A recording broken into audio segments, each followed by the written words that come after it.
Facts First presents 20 Scandals the Discovery Channel Tried to Hide from Viewers. Discovery Communications owns the Discovery Channel TLC as well as Animal Planet. These channels are supposed to be about discovery and learning, but instead the shows on these networks are riddled with scandal. Seems like the Discovery Channel is a magnet for convicted criminals, which often leads to the cancellation of a show in question. Many of these are obvious, but some aren't. Here are 20 scandals the Discovery Channel tried to hide from viewers. Before we get into our list, jump down to the comments and tell us if you watch the Discovery Channel or Animal Planet, what is your favorite show on those networks? Also, be sure to subscribe and click the notification bell so you don't miss our future videos. The star of Man vs. Wild was fired. Bear Grylls was the star of Man vs. Wild, and he did some pretty outrageous things to survive in the wild. He even went as far as drinking his own urine to survive. Bear was only interested in filming his show, so when the network asked him to participate in 2 upcoming projects, he refused. Rather than letting him stick to the show that made him famous and had high ratings, the network decided to fire him for being uncooperative. His show was on the air for 6 seasons, and Barack Obama was even featured on one of the episodes before Bear got the axe. The Alaskan Bush people aren't even Alaskan. Of all the Discovery Channel shows, Alaskan Bush People is probably the most controversial. Many people wonder if the show is even real. Turns out the family is not Alaskan, and their former home was located just 10 miles away from the center of town. Most of the family members, Billy, Bear, Bam Bam, Noah, Matthew, and Gabriel, they were all issued citations for making false statements when applying for their hunting and fishing licenses. They claim to have been born and raised in the wild. They really lived in Colorado and Texas. They didn't get their licenses until they moved to Alaska in 2012. The Alaskan Bush People lies continue. As if not being Alaskan wasn't a big enough lie, Billy Brown and Joshua Bam Bam Brown lied again. This time it landed them both in hot water.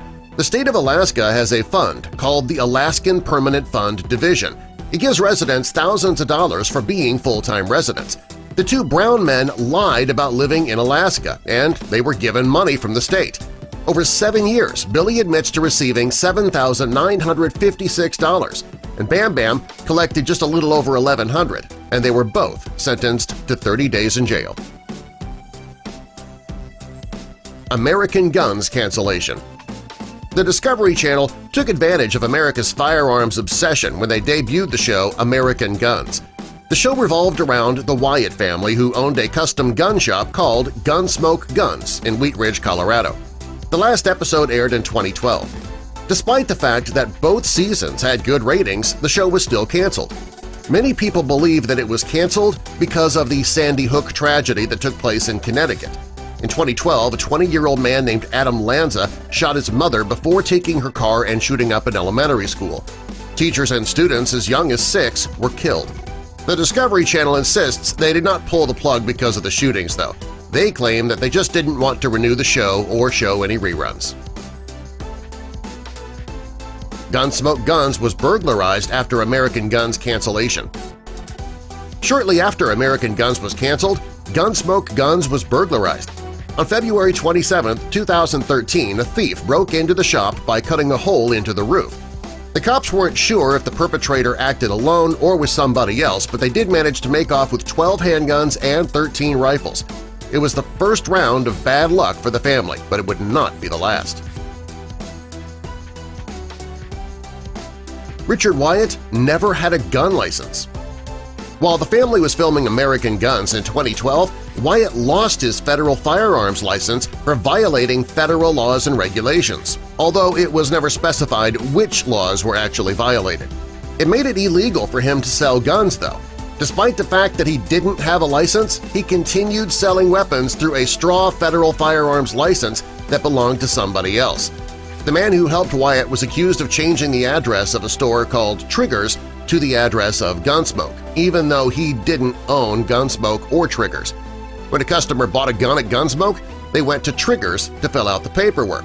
The man and Wyatt thought that that was a loophole, but they were indicted in 2016 for conspiring to sell guns without a license. Richard Wyatt failed to report $1.1 million of personal income. After the cancellation of American Guns, the hits just kept coming for Richard Wyatt. 9 days after the gun shop was robbed, IRS agents raided the store as part of an ongoing investigation of tax evasion. The investigation began in 2010 when an agent for the ATF heard that Richard was in possession of 6 fully automatic weapons. This is when the show was still on the air. When they looked closely into the shop's records, something just wasn't adding up.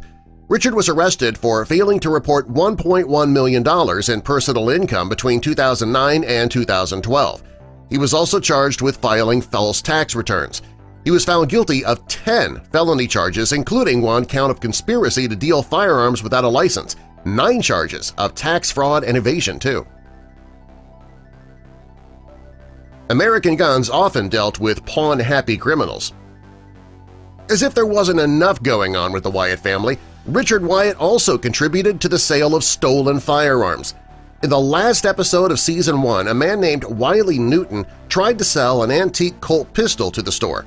It was worth $20,000. The gun, however, had been stolen from a private New Mexico museum, and Wiley almost got away with it. Fortunately, somebody spotted the gun on TV and called police. Wiley was arrested and charged with the theft. The scandals revolving around the family just kept coming. Chris Ford and Stephanie Hayden from Sons of Guns were arrested. The Hayden family couldn't keep themselves out of trouble, which led to the entire family doing time. Stephanie Hayden's father was arrested and imprisoned for some pretty heinous crimes, and then his daughter followed in his footsteps. She and her husband, Chris Ford, were arrested for cruelty to a juvenile. Chris hit their 9-year-old so hard with a belt he had bruises on his backside. He was arrested, and when the boy admitted that his mother was in the room when the abuse took place, she was arrested as well. Cody London insisted that his Dual Survival co-host tried to kill him.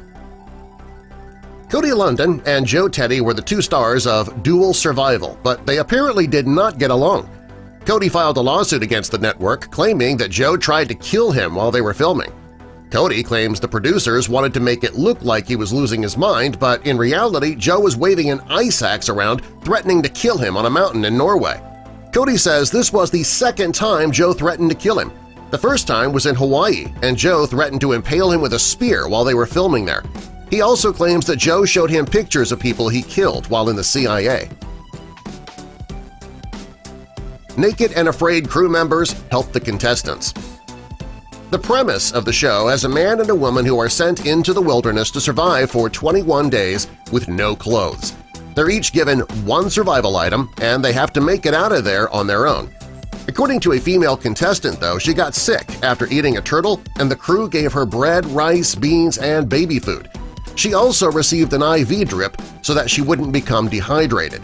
Since the woman needed this care to save her life, most people believe the show was not being dishonest about it.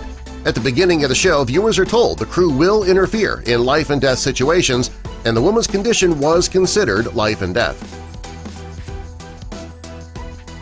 Naked and Afraid contestant makes claims about the validity of the show. In Season 3, Honora Bowen competed along with Matt Struzel in Brazil. Matt completed the challenge, but Honora tapped out. After returning home, she took to her blog to complain about the show. She claims to have been coerced to start an argument with Matt to make things more dramatic. She also claims the producers coached her to make statements about her background and also to make untrue claims about her father. She ended up tapping out due to heat exhaustion, but she claims that the heat wasn't actually the problem. She says that she had a bladder issue, but the producers refused to let her leave after she asked several times. So she faked the heat issue in order to finally be able to leave. Counting Cars. In 2012, a spin-off of Pawn Star called Counting Cars premiered. The show followed the stars buying, selling, and customizing unique cars at Counts Customs Auto Shop. The car expert from Pawn Stars, Danny Coker, is very knowledgeable when it comes to cars, and that helped him to land his own show. Unfortunately, the people who visited the shop weren't all that impressed. Many complained about the shop's sketchy location, and some complained that the merchandise was overpriced. Most of the people were underwhelmed. These poor reviews caused the producers to cancel the show. American pickers don't just happen to find treasure. Mike Wolf and Frank Fritz from American Pickers, they search the country hoping to find discarded items that turn out to be treasure. Along with their store manager Danielle, they find people who have junk for them to pick through. The show makes it seem that Danielle finds the people they visit and then the two men show up unexpectedly to go through their things. But that's not really the way it works. The producers are sent collections from collectors and they sort through everything to choose what's best. Only then do the two stars of the show examine those items. Frank and Mike are not as lucky as they appear to be when finding things. Pre-selected experts. If you've ever watched Pawn Stars, you know that Rick Harrison seems to have a friend who's an expert for just about everything. He actually doesn't know the experts that he meets, at least not most of them. The producers find the experts for him and then they bring them to the show. In most cases, Rick has never met the experts he deals with until they show up at the location. American Restoration isn't as skilled as you think. American Restoration's a Pawn Stars ripoff. The show follows the team while they restore old items back to their former glory. Unfortunately, they're not as good at restorations as the show makes it seem.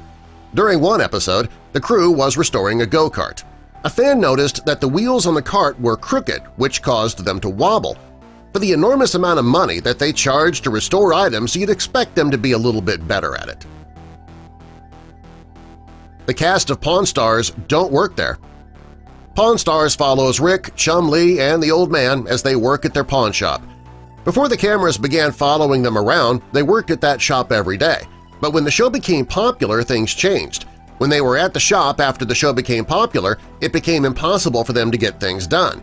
So because of that, the men only went to the shop while they were filming. The bickering on American Pickers is fake. We already know that Mike and Frank don't find the items that they buy on their own. The producers set that up. The producers also work with the sellers to determine a price. And when you see the men bickering with the seller on the show, it's fake. The men go into the sale knowing already how much money they're going to get for the item. That's done to add a bit of drama to each episode. Eaten Alive. For weeks, the show Eaten Alive claimed that Paul Rizzoli would be eaten alive by a giant anaconda. Well, when it came time for this to actually happen, the snake ate only his head, and then he was rescued by the crew. They claimed that the snake was going to break Paul's arm, and they had no choice.